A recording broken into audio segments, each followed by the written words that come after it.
Step 1. Baguhin mo ang iyong mindset.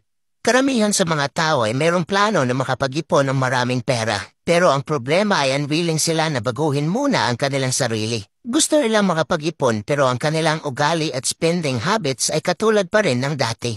Imposible na meron kang maiipon sa ganitong paraan. Dahil kung patuloy mong ginagawa ang mga bagay na nagdudulot kung bakit wala kang ipon, magpapatuloy lang din na walang laman ang iyong savings account. Sinabi ni Albert Einstein, the definition of insanity is doing the same thing over and over again and expecting different result. Kaya dapat mong tandaan na bago mo matutunan ang pamamaraan kung paano mag-ipon ng pera, dapat ay maging master ka muna sa pag-handle ng iyong emosyon at baguhin ang iyong mindset.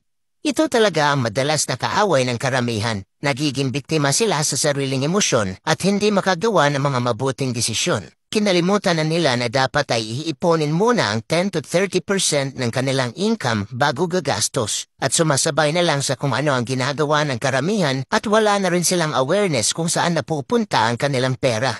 Kaya bago ka mag-umpisa sa pag-iipon ng pera, dapat ay baguhin mo muna ang iyong mindset. Dahil kung ang iyong mindset ay hindi naka-align sa iyong mga financial goal, napakalaki ng chance na wala ka ring maiipon kahit gustuhin mo man.